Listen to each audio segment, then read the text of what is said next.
Well, hello, everybody. This is Jim Ransom with another episode of Morning Jim. It's April 24th today, unless my calendar is lying. And we're going to continue with some, I hope, interesting poems. After all, in my household, every month is Poetry Month. And I can't even remember which actual month is the official one, but every Saturday is official Poetry Saturday.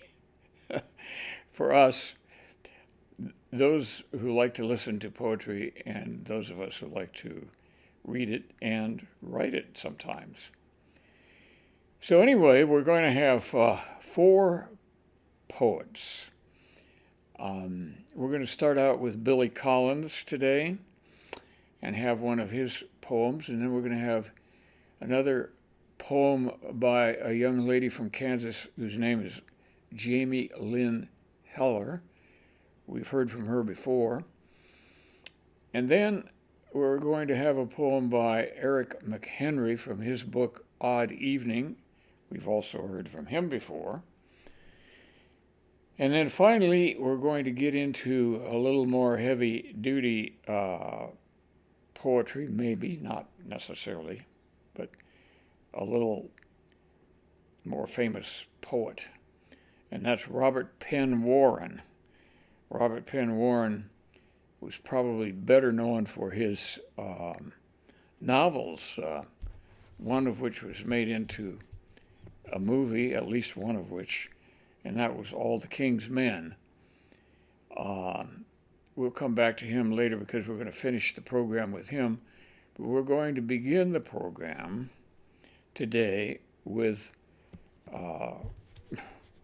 probably my favorite of the modern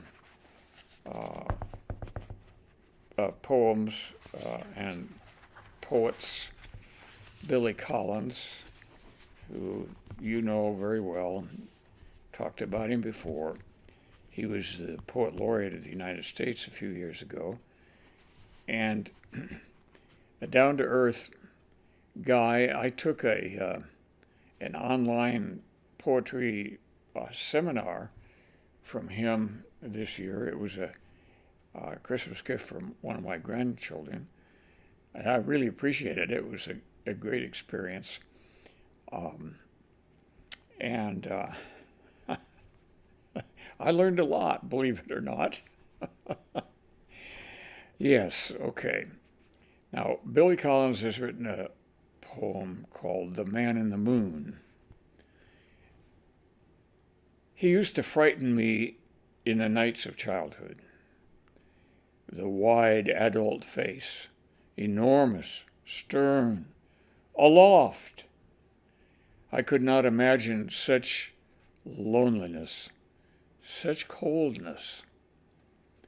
But tonight as I drive home over these chilly, hilly roads, I see him sinking behind stands of winter trees and rising again to show his familiar face. And when he comes into full view over open fields, he looks like a young man who has fallen in love with the dark earth. A pale bachelor, well-groomed and full of melancholy, his round mouth open as if he had just broken into song. I think that's a great small poem, a poem where the poet knew exactly where to stop. And you know, believe it or not, when you're writing poetry, it's usually easier to know what you want to begin with, but harder to know when it's time to stop. And he knew in this poem when it was time to stop. And think about it. How many poems have there been written about the moon? Probably thousands of them going back into time immemorial. When the moon was a god, or when it was simply what you made love by at midnight. But in those days, of course, parents never let their daughters out that late with strange men or even men they knew. But in any case, The Man in the Moon has been the subject of many poems. And so it was inevitable that Billy Collins would have written one about the Man in the Moon. And he did it with exactly the kind of restraint and beautiful words and compact lines that Billy Collins is so famous for. Okay, so The Man in the Moon by Billy Collins. Now, we've heard from this young lady before. Her name is Jamie Lynn Heller, and this is the little chapbook she has written a few years ago.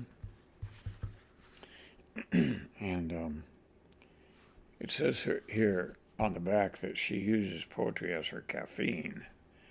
With an active family and a high school counseling career, it's a highly productive day when she can squeeze in half an hour or so to write. I wish I could write a poem in half an hour. So congratulations, Jamie. She's a native of Kansas City and Lawrence, and she's a full-time Kansas poet and teacher. I like her poetry because it's unpretentious and very well written. Here's one called Please Excuse. Please excuse my daughter for being late this morning. The full moon was playing hide and seek with us, trying to squeeze her bloomed self behind the winter trees. But since she wore the sunrise's colors, we spotted her and tried to chase her down so we could point and say what a glorious sight she was, and that we'd never seen her like that before. But she slipped away to play with someone else before we got there. Don't worry, we'll try again some other unseasonably warm winter morning when I don't feel like making our daily routine start quite yet. I'll make sure I send another note. That's a charming little poem. A mother and daughter poem about chasing the moon in the early morning hours as it is sinking. What a glorious sight she was, and we'd never seen her like that before. Most of us don't get up that early, but sometimes it would be good to do that and see the moon slipping away to play with someone else before you get there. Great imagery in this poem. It's unpretentious, and it's framed around a note to the school teacher because her daughter's late that morning. Charming way to start the day. Let's get this over here with Billy Collins and set it aside. Now then, many of you may own this book, and I'm sorry about the shadows or the reflections. There, we're seeing pretty good. Odd Evening by Eric McHenry, and it's got a lot of good poems in it. And Eric McHenry, in some ways, traces back to the metaphysical poems like John Donne, whose imagery is not always easy to capture, unless you pay attention to what he's saying. This poem is called Looking Up. Given a moment, Gavin can't explain why he keeps looking up, because no plane is coming. Then, because there's no plan B to shift to, he'll be shifting to one knee. The words for which the sky is at a loss will find themselves, tomorrow, draped across the roof of some disinterested Cape Cod, as though they were a message meant for God alone. They weren't, of course. And you know Gavin well enough to know what he would have given to see that sign arrive, to see you see it sailing into legibility. That's why before you say a word, you've got to let him walk you through the whole foiled plot and look as though you can't believe he'd try to pull "I love you, Beth" across the sky. So you see why I say that it's got that metaphysical complexity to it, because the first time I read this poem, I had no idea what he was talking about, but it becomes clear as you get to the end. And I don't know if anybody noticed, but he's got this is a poem in 4 quatrains with rhyming couplets, very well done and very traditional in that sense, but with a very modern theme. Let's go through a couple of stanzas again, or a couple of couplets, to get the expert rhyming. Given a moment, Gavin can't explain why he keeps looking up, because no plane is coming. Then, because there's no plan B to shift to, he'll be shifting to one knee.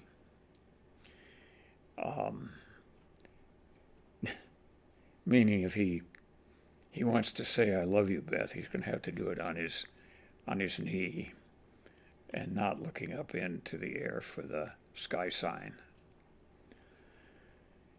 And then he can make his couplets rhyme even when the end of the line is not the end of that sentence. Let's look at the second stanza and the third and fourth lines. Draped across the roof of some disinterested Cape Cod, as though they were a message meant for God alone. Alone is the first line of the third stanza. So, of course, Cape Cod and God rhyme, but you probably didn't notice that when I was reading the poem. Now, here's a little more difficult one. They weren't, of course, and you know Gavin well enough to know what he would have given to see the sign arrive, to see you see it sailing into legibility. Gavin is rhymed with given. Now, that's a para-rhyme. It's not a complete rhyme, but it's close enough for poetry, and sometimes that's the best you can do. I mean, what can you rhyme with Gavin? Maybe heaven, but that's not a full word without the G. Or heaven. That wouldn't be too bad, but given is closer because it begins with a G. So I think Eric McHenry did a great job writing this poetry and carefully hiding, if you want to call it that, the total meaning of the poem until we get to the last stanza. That's why, before you say a word, you've got to let him walk you through the whole foiled plot and look as though you can't believe he'd try to pull "I love you, Beth" across the sky. Well done, Eric, I think. Well done. Okay, our last poem today is going to be from this book, Promises by Robert Penn Warren. Poems 1954 to 1956. Robert Penn Warren was a very prolific writer, and I bought this book when I was in college in 1958. And I just found a 28-page or something paper that I'd written as a term paper in college on a typewriter, and I still got it. It was a senior literature colloquium paper. I have no idea what grade I got on it because it's not written on the paper. It may be I didn't turn it in, but I think I did. When I read the paper, I was amazed at my own scholarship because I had 2 pages of references, and a good part of the paper was comparing the poetry and literary criticism of Robert Penn Warren and John Crowe Ransom. And as you already know, John Crowe Ransom is one of my favorite poets of the last century, and we've read several of his poems.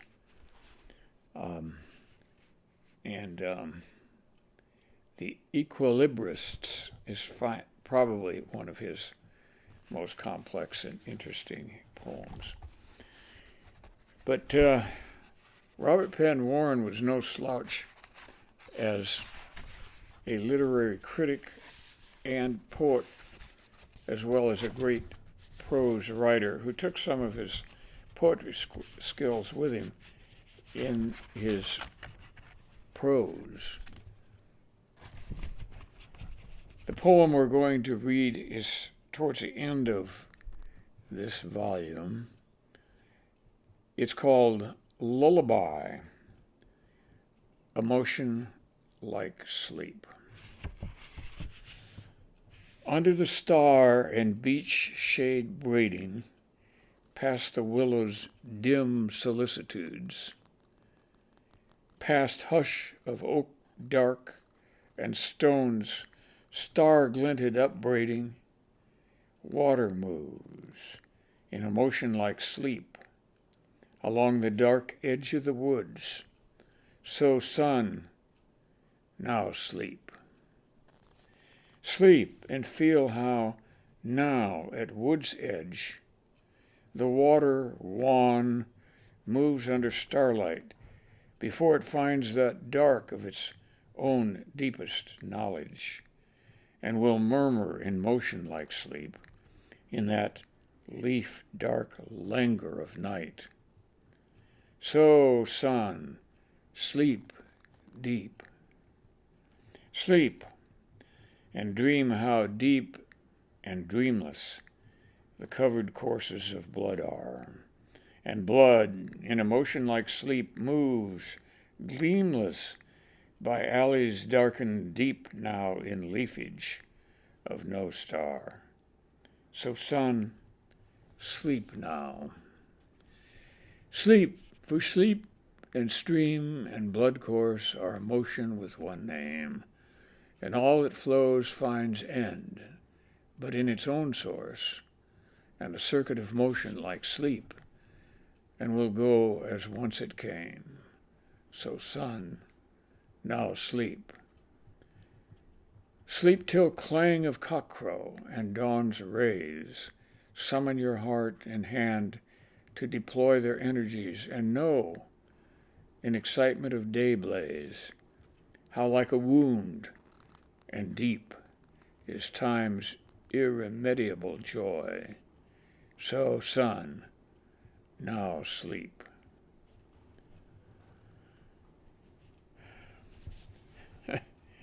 That's not like the lullabies our mothers used to read to us, is it? No. a little more complex. But if you're still awake, have not actually gone to sleep, as he urges, this poem is complex, I'll grant you that.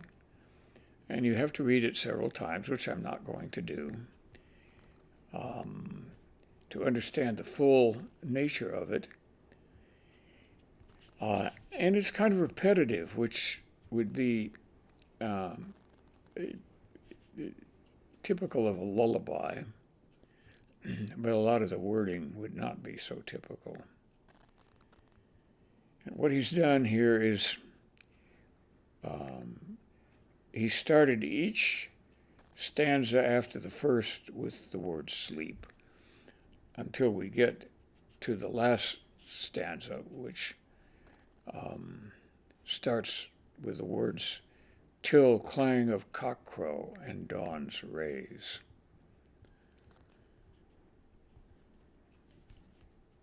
I would say that this poem is typical in a lot of ways of Robert Penn Warren, in that he's got some rhymes here, but they're not predictable, and they're well hidden, and sometimes he rhymes the same word. Like in the first stanza, he says, under the star and beech sheed braiding, past the willow's dim solicitudes, past hush of oak dark and stones star-glinted upbraiding. You see, he's got braiding rhyming with braiding, although he uses upbraiding the second time, which makes it a little more acceptable. However, in Chaucerian English, using the same word to rhyme, the same words to rhyme, was considered quite apropos. And then the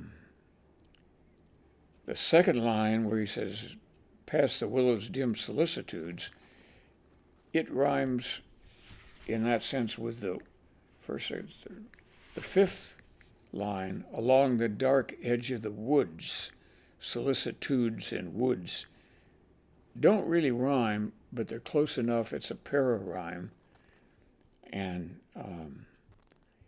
a lot of poets will use that technique. And in the second stanza, he rhymes wood's edge with knowledge, and he rhymes starlight with night. And of course, in the fourth line and the sixth line, he rhymes sleep with deep. And of course, in that first stanza, I failed to point out, he rhymes sleep with sleep. The fourth line rhymes with the sixth line, sleep and sleep. So, you can get away with that if you're a good enough poet. But his rhymes are not allowed to command the motion of his lines and his poetic scheme. And the fourth stanza, he rhymes blood course with own source. And again, he rhymes sleep with sleep, and a circuit of motion like sleep, and will go as once it came, so sun, now sleep. And then in the last stanza, he rhymes deep in sleep, which is more acceptable, I guess. Dawn's rays and day blaze, and deploy rhymes with joy. He's got a complicated rhyme scheme, but it works. It works. And it's a complicated poem in many ways, but one that I think is well worth studying and reading. And an interesting use of the lullaby theme, and that's from Promises, the poems of Robert Penn Warren, written in 1954 to 56. Okay, that's it for today. I'm going to have one more program recorded from Topeka, Kansas. And then I'm moving to Sewickley, Pennsylvania, to be with my family for what amount of life I have left. Who knows? When you get to be to the age of 85, you don't really worry about such things anymore. You can say, or you should be able to say, I've had a good life, and as long as I can read, write, and comprehend poetry, what could be better? Perhaps I'll get a chance to read myself into my final sleep. And after that, I'm not going to worry about this program. Somebody else will have to start reading poetry besides me. However, this is not a goodbye forever. I'm going to be